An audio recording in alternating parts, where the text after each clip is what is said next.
Olá, alunos da Escola Tuiuti, tudo bem com vocês? Professor Wagner Chaves de Geografia trazendo mais uma aula, dessa vez falando sobre as formações vegetais do Brasil. A gente vai ver a distribuição da vegetação brasileira e algumas classificações.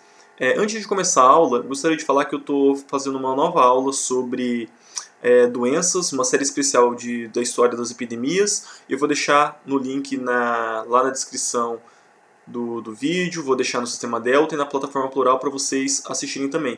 É um material extra, então não tem atividade, é só para a gente conhecer um pouco da história das doenças e além desse vídeo vai ter outros, tá? Então acompanhem lá também, beleza?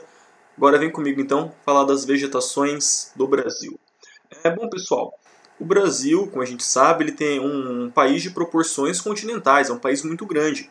Então a gente tem uma diversidade de flora muito grande, por conta da diversidade climática, da diversidade de relevo, por conta do clima. Então todos aqueles fatores que a gente já viu antes do Brasil contribuem para que a gente tenha uma diversidade de flora muito grande. E a gente vai conhecer as principais delas agora.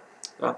Então primeiro a gente vai falar das formações arbóreas. Quando eu falo arbóreo, eu estou falando de árvores. Árvores de médio e grande porte. Tá? As principais do Brasil são a floresta amazônica, a mata atlântica, a mata de araucária, a mata dos cocais e as matas ciliares. As matas ciliares vocês sabem onde fica, né? Mata ciliar vem até do próprio cílio aqui, que são as matas em volta dos rios, e elas podem ser muito diversas. Agora, essas outras a gente pode caracterizar melhor cada uma delas. Tá? Então, primeiro ali, floresta amazônica, a maior floresta equatorial do planeta. Árvores de grande porte com o dossel fechado. O que é um dossel fechado? Observe essa imagem aí. Você quase não vê o chão da floresta. Você só vê algumas áreas ali próximo do rio. Só que dentro da mata você não consegue ver o solo. O dossel é todo fechado pela copa das árvores. Tá? É uma floresta perene, ela é sempre verde. O que isso significa? Lembra que a gente aprendeu lá no infantil que na estação do outono as folhas caem? Então, na floresta amazônica as folhas caem naturalmente, entretanto a floresta sempre fica verde. A gente nunca vai ver aquela árvore sem folha ou sem flor, igual a gente consegue encontrar alguns ipês aqui em Maringá. Lá não, lá a árvore sempre vai estar sempre verde ou árvores perenes, tá? E a floresta amazônica ela possui 3 estratos diferentes, tá pessoal? Uma chamada mata de igapó. Mata de igapó é a mata que está perto do rio. É uma mata que ela sempre está inundada, sempre está submersa. É uma mata que está acostumada a viver em ambientes bastante úmidos, bastante alagados. Tá? Nós temos a mata de várzea. Mata de várzea também é próximo do rio e ela é constantemente inundada. Então, no período de cheia, essa área é inundada, no período de seca o rio abaixa e ela fica seca também. Tá? E o último estrato é a mata de terra firme, que são as matas mais altas. Lá está acostumado com a chuva, muita umidade, mas não com o solo encharcado, igual nas áreas de igapé e nas matas de várzea. Tá? Então nós temos esses 3 estratos distintos na floresta amazônica. Lembrem bem, ok? A Mata Atlântica, pessoal. A Mata Atlântica ela é o nosso bioma mais devastado historicamente. Lembra quando os portugueses chegaram no Brasil? Qual a primeira floresta que eles encontraram? Mata Atlântica. Pau-brasil era tirado da onde? Mata Atlântica. Aquele ciclo da cana-de-açúcar era produzido na área lá do Nordeste. Era a área do Mata Atlântica, era a antiga área da Zona da Mata. Então, historicamente, é o nosso bioma mais degradado. E ele é muito biodiverso. Por quê? Por conta da sua extensão norte e sul. A Mata Atlântica ela está desde aqui do Paraná, onde tem um clima subtropical, até no Nordeste, clima equatorial. Então, ela tem uma biodiversidade muito grande. Então, desde do pinheiro do Paraná até essa árvore que vocês estão vendo aí, o ipê, que é de um lugar um pouco mais frio também. Tem manacá da serra, aquela árvore que dá flores de 2 cores. Então ela é bem diversa mesmo. Tá? E como eu falei para vocês, da Mata da Araucária, a Mata da Araucária ela é um subgrupo da Mata Atlântica. Tá? A Mata de Araucária é essa mata do Pinheiro do Paraná, que eu acho que vocês já viram aqui, a árvore símbolo do nosso estado. Em Maringá, a gente não tem muito dessas árvores por conta do clima. Aqui é um pouco mais quente que Curitiba. Então, Curitiba significa inclusive terra do pinhão, né? Que é a fruta dessa árvore. A gente encontra a mata de araucárias aqui no Paraná, Santa Catarina, Rio Grande do Sul, algumas áreas de São Paulo e Minas Gerais, áreas mais altas porque são mais frias, né? E nesse tipo de mata predomina a presença da araucária angustifolia, que é o pinheiro do Paraná, essa árvore que vocês conhecem aí, que ela é bem charmosa, né? É o tronco e o dossel dela se abre para cima, formando essas espécies de pompom, tá? Esse então é o pinheiro do Paraná, a araucária. Lembrando, ela faz parte da floresta da Mata Atlântica, entretanto aqui ela é uma subclassificação dentro dos estratos arbóreos, das formações vegetais do Brasil, beleza? Vamos lá, pessoal. As matas dos cocais a gente consegue encontrar no Nordeste, lá no Maranhão e Piauí, numa transição entre a Caatinga, né, e a floresta amazônica. E por que mata dos cocais? Porque elas são formadas de palmáceas. Palmáceas, pessoal, são essas palmeiras, tá? Lá a gente consegue encontrar o babaçu, a carnaúba. É uma região extremamente rica no extrativismo vegetal, do que pode, das frutas que você tira dessas palmeiras, da sua folha para fazer sisal, que são cordas para artesanato.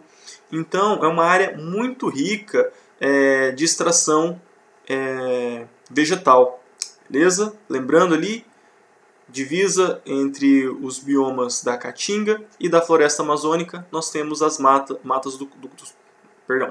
dos cocais, tá?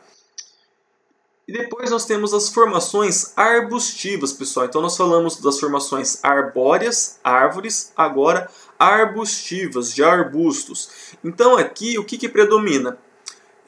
Árvores de pequeno porte, arbustos, gramíneas, e a formação não é tão conjunta. Essas árvores são mais espaçadas, não ficam uma do ladinho da outra. Elas não formam dossel fechado igual lá na floresta amazônica, tá?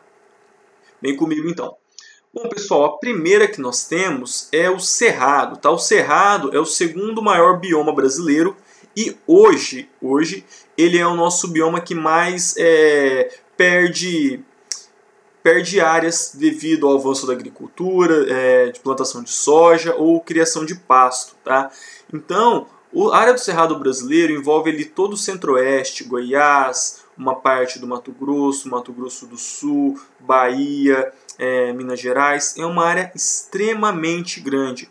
E a gente pode caracterizar o cerrado pelas suas estações. Ele tem uma estação de seca e uma estação chuvosa. A estação chuvosa durante o verão, a seca durante o inverno, tá? O nosso cerrado, pessoal, ele é considerado um hotspot, tá? Hotspot significa ponto quente. Hotspot para geografia e para biologia significa um ponto de biodiversidade. Isso significa que o nosso cerrado ele é um lugar que tem espécies únicas, espécies endêmicas. Então a gente costuma falar que o cerrado brasileiro é semelhante à savana africana. A diferença é que a savana africana ela possui algumas árvores maiores e possui grandes mamíferos, né? Elefante, gnu, zebra, aqueles montes de mamíferos gigantes, né? Aqui no cerrado não, a gente tem mamíferos bem menores, mas nós temos muitas aves, alguns répteis, então ele é um ponto de biodiversidade muito importante, beleza? Então atentem-se a isso, lembre-se disso, hotspot, um ponto quente de biodiversidade, um local muito biodiverso, beleza? Que hoje é o mais degradado, hoje, tá? A gente fala bastante da floresta amazônica, porque você derruba a floresta amazônica, você acaba vendo o espaço que fica, a clareira que fica na floresta. O cerrado, como as árvores são mais espaçadas, as pessoas derrubam, queimam e nem se preocupam com o que está acontecendo lá. Uma coisa que eu esqueci de mencionar, pessoal, esqueci de escrever aí, é que queimadas no cerrado são frequentes, tá? É um próprio estado natural de preservação do cerrado. Então lá é muito comum, às vezes uma chuva cai um raio, você tem muita matéria seca, ela acaba pegando fogo, se espalhando, mas isso renova a floresta, desde que feito pela natureza. Não estou falando para você ir lá e tacar fogo, tá? A natureza mesmo recicla esse ambiente através do fogo, ok? Vamos lá, pessoal. Caatinga. Caatinga nós encontramos no sertão brasileiro, lá no Nordeste. Não estou falando de caatinga não, tá? A caatinga significa vegetação branca, é uma denominação tupi. Por quê, pessoal? Ela é, nesse período de seca, ela fica toda esbranquiçada. As árvores elas perdem as folhas. Por que que elas perdem as folhas aqui, pessoal? É porque está frio, igual no inverno europeu, igual a floresta temperada? Não, elas perdem as folhas aqui por conta da seca. Se a planta tiver uma folha, ela vai fazer mais evapotranspiração. Lembra o que é evapotranspiração? Perder umidade para o ambiente. Como esse lugar já não tem água, se a planta perder muita umidade para o ambiente, ela vai morrer. Então, por isso, ela perde as folhas, tá? Geralmente, essa vegetação de caatinga, ela consegue sobreviver muito tempo sem água. E predominam aqui as cactáceas, igual o xique-xique, mandacaru. Lembrando, cactáceas são essas suculentas, esses cactos que a gente encontra na América.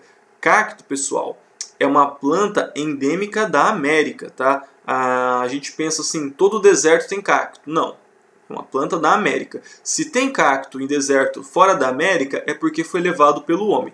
Cacto é deserto da América, tá? Ou semiáridos da América. Beleza?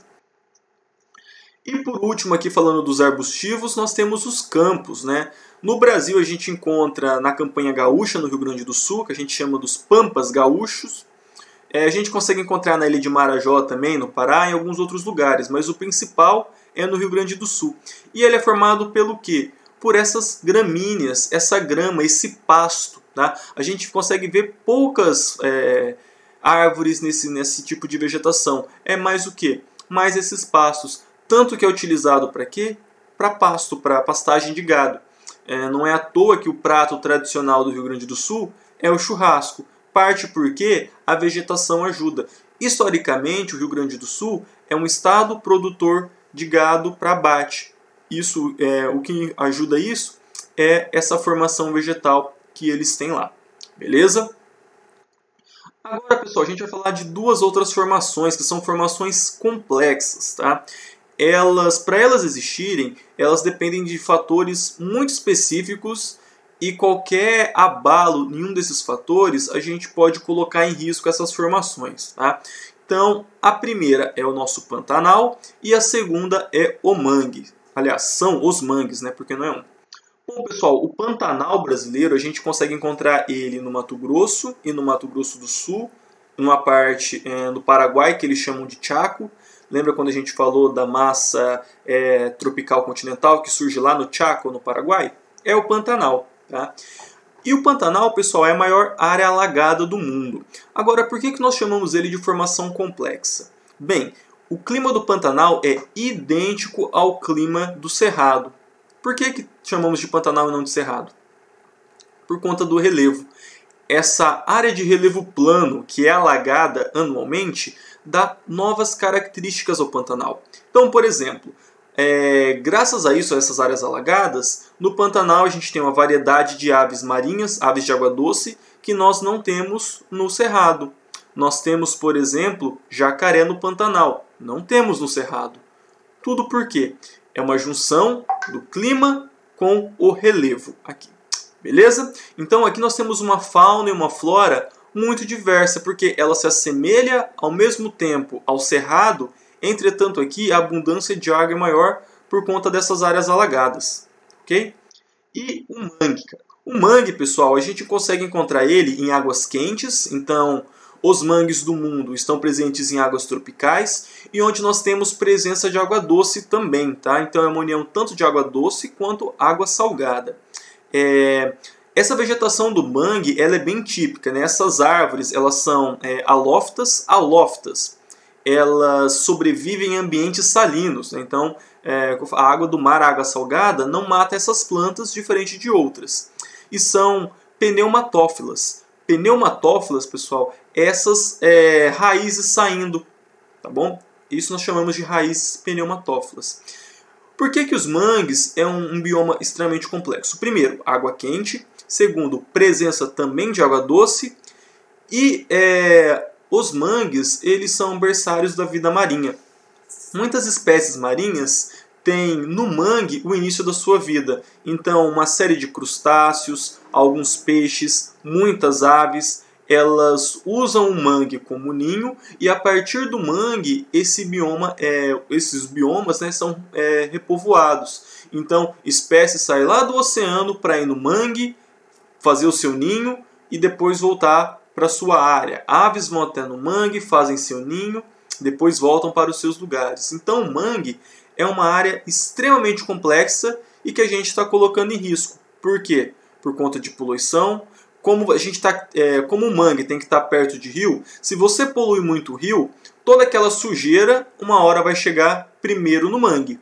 E porque muitos desses mangues são aterrados para fazer construção, para fazer casa na praia, para fazer edifício, o que também não é uma coisa muito inteligente, porque se vocês já viram um mangue, vocês percebam que lá é muito barrento. Então, se você fizer, por exemplo, casas e prédios em áreas de antigos manguezais, a estrutura não vai ser muito sólida, tá? Então é possível ter alguns acidentes. Beleza, pessoal? Eu vou ficando por aqui, peço que vocês lavem as mãos constantemente. Qualquer dúvida é só me consultar nos canais de comunicação da Escola Tuiuti, no Sistema Delta ou na plataforma Plural. Um abraço e até mais!